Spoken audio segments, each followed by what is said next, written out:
Robert Greene के law number 35 में वो कहते हैं, master the art of timing.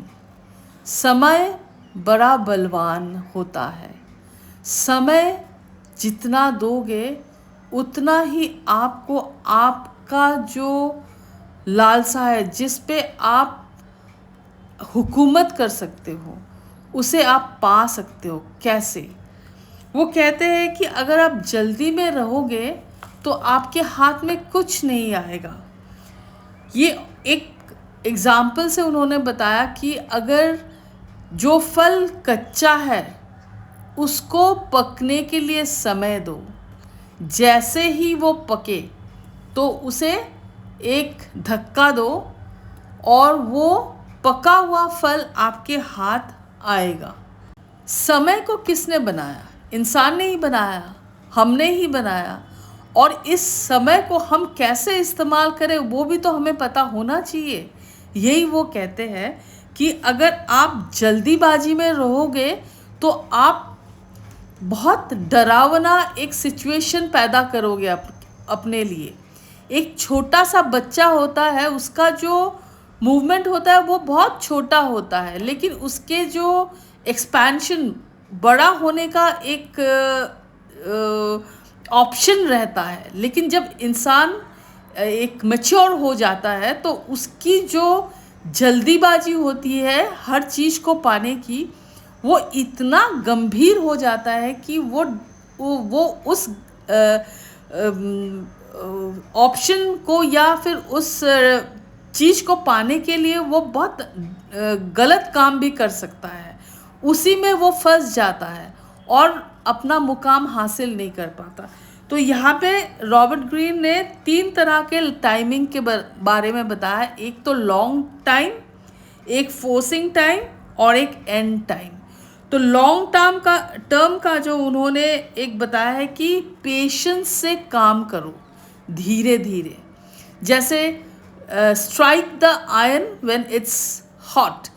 रुको, पहले रुको और देखो कि कितना तुम आगे बढ़ोगे। जल्दीबाजी करोगे तो बीच में आप बहुत सारी गलतियां भी करोगे और इस गलतियों से आपको बहुत उन गलतियों को सुधारने में आपको इतना टाइम लग जाएगा कि जो आपका गोल है उसको पाने में आपको बहुत मुश्किल होगी और फिर ये भी हो सकता है कि वो गोल आपको मिले ही ना।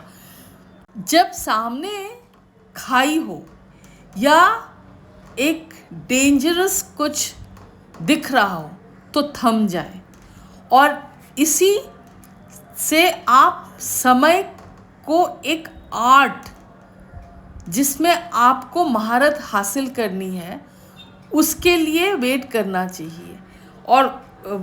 और एक बात उन्होंने कहा है, जब आप अपने समय के साथ साथ चलेंगे, बीच में लोग क्या करेंगे, आपके सामने बेट रखेंगे, मीन्स आपको लालच देंगे, आपके सामने, आपके आँखों के सामने, आपके चेहरे के सामने बहुत सारा लालच देंगे।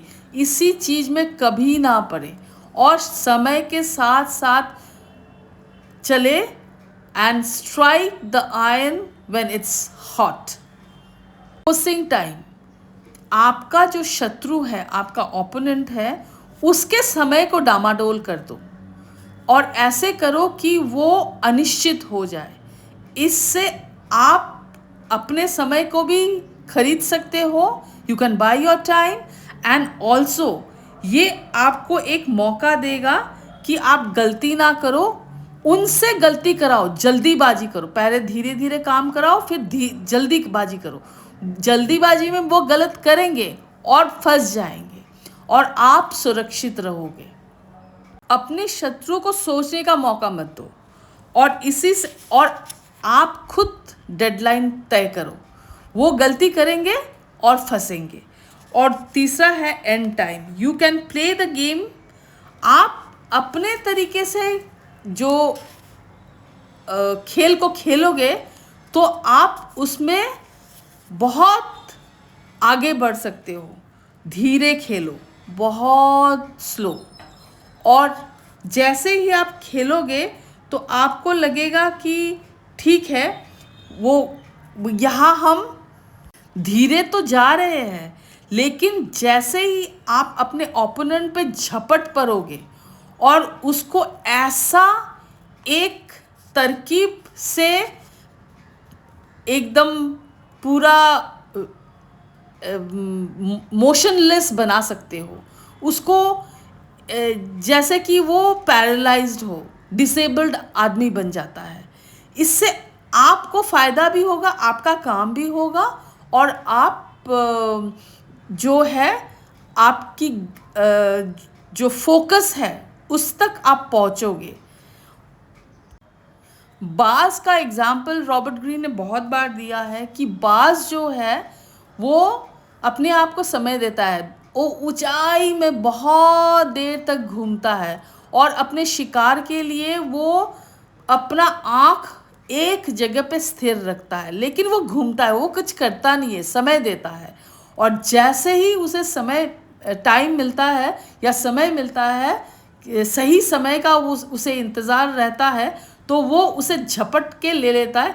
और जब वो झपटता है तो किसी की कोई ताकत या कोई तरकीब ही काम नहीं करता, बाज अपना शिकार लेके चला जाता है। जल्दीबाजी पछतावा लाता है, गलत समय पर बोलना रिश्ते खराब करता है, सही मौके को ना पहचानना जीवन भर का अफसोस होता है। और जो लोग बहुत जल्दी अमीर बनना चाहता है तो वो गलत काम करके फिर वो पूरी तरह अपने आप को बर्बाद कर लेते हैं। एक ज़िंदगी का एक बहुत अहम एग्ज़ाम्पल मैं दे रही हूँ। एक मिनिस्टर था, वो बाद में मिनिस्टर बना। जब बर्मा और इंडिया के जो वॉर चल रहे थे, तब उस मिनिस्टर ने बर्मा बॉर्डर में 1 गिलास पानी का 100 रुपये लिया था, और ऐसे करके वो अमीर बना था।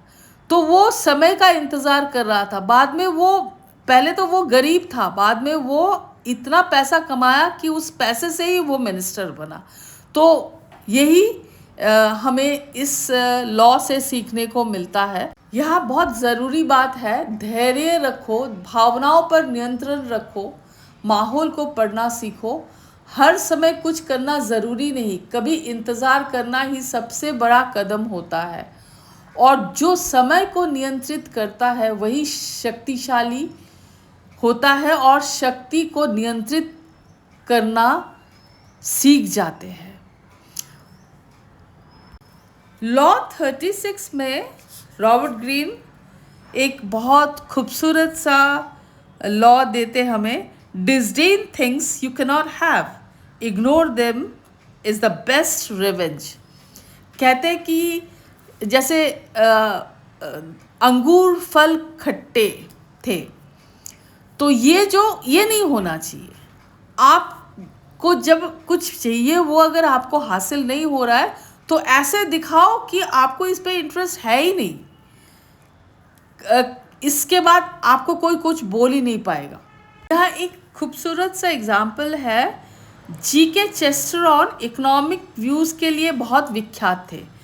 तो वहाँ पे जो जॉर्ज बर्नार्ड शॉ एक बहुत बड़े राइटर भी थे, एक ऐसा इंसान वो थे कि उनकी हर बात को लोग बहुत अहमियत देते थे। तो बर्नार्ड शॉ ने क्या किया, चेस्टरटन के ये इकोनॉमिक पॉलिसीज़ पे बहुत गलत बात कही और बहुत क्रिटिसाइज़ किया। तो उसके बाद लोगों ने आके उसको बोला कि उसने ऐसे बोला। तो चेस्टरटन ने कहा कि मैं इन सब को देखना नहीं चाहते, मैं इंटरेस्टेड नहीं हूँ। उसने अपने आप को ऐसे ही बचाया। वो कहते हैं कि जब आपको किसी चीज़ की चाहत हो, अगर वो चाहत बढ़ती जाए आपको ना मिले तो आप पागल हो जाते हो उसको पाने के लिए। उससे अच्छा आप उसको ऐसे ही एक अपमानित ढंग से उसे बहिष्कार करो, नहीं मुझे नहीं चाहिए, मैं इस पे इंटरेस्टेड ही नहीं हूँ। इससे क्या होता है, आपका जो एक अम, और ज़्यादा सक्सेसफुल बनने का जो दूसरा रास्ता है वो खुल जाता है। आप एक जगह बंधे नहीं रहते हो। ये लुई द 14 का तो एक कहावत है कि वो बहुत तरीके से अपने लोगों को छोटा करते थे। जब उनकी मन होती थी तो सर पे उठाते थे, तो कभी कभी लोगों को ऐसे देखते ही नहीं थे जैसे कि वो इंसान ही नहीं है या फिर वो मर चुके हैं। तो ये एक तरीका हुआ अपने आप को किसी चीज़ के पीछे भगाने का। इससे आपको ही नुकसान पहुंचता है। दुश्मन हमारे आसपास लगे ही रहते, कुछ ना कुछ बोलते ही रहते। किस किस का मुंह बंद करोगे और किस किस के साथ झगड़ा करोगे? उससे अच्छा कि उसे इग्नोर करो, उसको भूल जाओ। भूलना तो सबसे अच्छा तरीका है एक इंसान को असम्मान करना। उसके बातों को असम्मान करोगे तो उसको लगेगा कि ये तो मुझे इग्नोर कर दिया। और दुश्मन को दूर हटा सकते हो ऐसे करके। उसको अहमियत मत दो, उसके कोई भी कमेंट में रिएक्ट भी मत करो और उसको छोटा दिखाओ। उसे कैसे? झगड़ा करके तो होगा नहीं। उसको ऐसे दिखाओ कि तुम्हें पता ही नहीं है ये कौन है। आर्थर स्कोफेनहायर ने एक बार कहा था कि दूसरों को अगर आप डिसरेस्पेक्ट करोगे, असम्मान करोगे, उससे आपका सम्मान बढ़ेगा, कम नहीं होगा। यहाँ एक खूबसूरत सा छवि उन्होंने दिया है कि एक छोटी सी खरोच दुखता बहुत है, बहुत पेनफुल होता है, लेकिन उसे अगर आप खरोचते रहोगे और उसे फिर आपको इरिटेशन होगी, आपको जलन होगी और उसको और ज़्यादा आप टच करोगे तो वो बढ़ता जाएगा। फिर आप डॉक्टर के पास जाओगे, वो उसमें और दवाई डालेगा और उसमें उसको बहुत तरीके से उसको ठीक करने की कोशिश करेगा, वो और बढ़ जाएगा। इससे ये अच्छा होगा कि आप उस चोट को भूल जाओ और उसको अपने आप ठीक होने दो, वो अपने आप ठीक हो जाएगा। सबसे अच्छा तरीका है बदला लेने का कि भूल जाना। जिसे आप सुधार नहीं सकते उसे भूल जाओ, या फिर अपना दिमाग उस पे लगाओ नहीं जिससे कि आप असंतुलित हो जाओ या अपना नियंत्रण खो बैठो। उससे आपको कोई फ़ायदा नहीं होने वाला। इससे अच्छा है कि आप उसे असम्मान करो, जैसे वो उसने आपको असम्मान किया है, लेकिन एक तरीका होता है जिसे कि आप अपने आप को संतुलित बना के करो और सब कुछ भूल के दिखाओ कि आपको किसी से कुछ प्रॉब्लम नहीं है।